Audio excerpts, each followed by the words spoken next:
లేదా అన్నది నీకు అధికారులకు సంబంధించిన అంశం. దాని మీద నీకు కుదరకపోతే నువ్వు కోర్టుకు వెళ్ళి అది నాదే అని నువ్వు వాదించవచ్చు. కానీ ఇక మీదట అట్లా కాదు. నీ పత్రాలు నువ్వు అధికారులకు సమర్పిస్తే వాళ్ళు అవన్నీ ఒక 30 పత్రాల ఆధారంగా ప్రభుత్వం యాజమాన్యం నిర్ణయిస్తుంది. ఒక గ్రామంలో 11 రకాల పత్రాలు ఉంటాయి. ఆ భూమి దాని టైటిల్ అది నిర్ణయించడానికి వీళ్ళు అధికారులు అవన్నీ మాకు ఇవ్వండి, మేము నిర్ణయిస్తాం. ముగ్గురితో ఒక కమిటీ వేశారు. ఒక 26 ల్యాండ్ ఇట్లాంటివి ఏర్పాటు చేశారు. వీళ్ళు నిర్ణయిస్తారంట. అంటే ఆ ల్యాండ్ నిజమైన ఇదందే టైటిల్ అండి, మేమేం తీసుకోమంటున్నారు. తీసుకోవడం సమస్య కాదు. దీని మీద వాళ్ళు చెప్పిందే ఫైనల్ కంక్లూజివ్. దీన్ని కోర్టులో సవాల్ చేయకూడదు, హైకోర్టులో చేయాలి.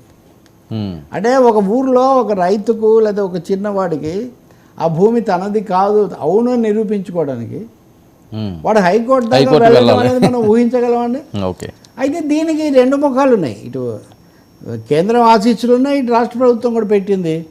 ఇప్పుడు సంఘాలు ఏమంటాయంటే ఇదంతా కూడా కార్పొరేట్ యాంగిల్లో తెచ్చింది. మిగులు ఇప్పుడు అనేక మంది భూముల్లో బతికేస్తుంటారండి. అప్పుడు వాళ్ళు పోట్లాడి ఉద్యమాలు చేసి ఏదో హక్కులు తెచ్చుకుంటారు వాటికి. ఇప్పుడు అవన్నీ ఇమీడియట్గా మీవి కాదు, ఎందుకంటే అన్ని పత్రాలు మీరు చూపిస్తే తప్ప కుదరదు కాబట్టి. రెండోది మాకు ఒరిజినల్ పత్రాలు సమర్పించమంటున్నారు అధికారులు. అవునో కాదు, తెలంగాణలో కూడా ధరణి పోర్టల్ అన్నప్పుడు ఇలాంటి సమస్యలు కొన్ని వచ్చాయి. సో ఇప్పుడు మనది భూమి నాదటన్నా భూమి పక్కన నవ్వు, ధనము నాదటన్నా ధనము నవ్వు అని, కథన భీతు చూసి కాలుడు నవ్వురా విశ్వదాభిరామ వినవురా. అంటే భూమి నాది అంటే భూమి పక్కన నవ్వేటటువంటి ఒక పరిస్థితి ఇప్పుడు ఈ చట్టంతో వస్తుంది. మరి ఇట్లాంటివి ఏం మాట్లాడు వీళ్ళు రద్దు చేస్తామంటున్నారు. మరి బీజేపీ ఆమోదించింది కదా కేంద్రంలో, కేంద్రం దానికి ఆమోదం వేసింది, తెలియకుండా వేశారా? చాలా తీవ్ర సమస్యలు ఉన్నాయి. అసలు ఈ అంశాలు ఎక్కడ చర్చ, భూమి గురించి చర్చ ఎక్కడుంది? అసలు సవాళ్ళు ప్రతి సవాళ్ళు పేరు రెడ్డి అని ఎలా పెట్టుకుంటారని మీరు అడుగుతారు. ఇదే సరిపోయింది ఎక్కడికెక్కడికో. ఈరోజు మళ్ళీ చిరంజీవి అభిమానులకు విజ్ఞప్తి అంట. చిరంజీవి అభిమానులు పలానా సినిమా చూడండి అడిగితే బాగానే ఉంది, కానీ అధిక ఎన్నికల్లో అది సినిమా విషయం అది ఏమన్నా. ఇంకా పోసాని కృష్ణమురళి అంటే వాళ్ళు అచ్చంగా ఇదే ఆయన మాట్లాడుతుంటే మోదీ గారు చాలా గొప్ప, మోదీ గారు చాలా గొప్ప అని పొగడానికి కృష్ణమురళి అవస్థపడుతున్నాడు.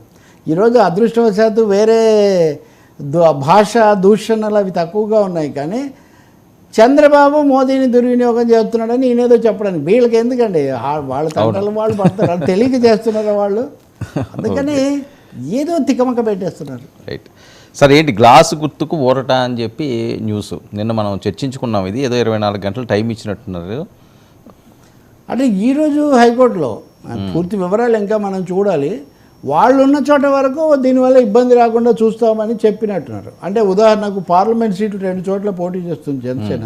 ఆ పార్లమెంట్ సీటు పరిధిలో ఏ అసెంబ్లీలో కూడా ఈ గుర్తు ఇతరులకు కేటాయించము అని వాళ్ళ సీట్ల వరకు గ్యారంటీ ఇస్తున్నారు.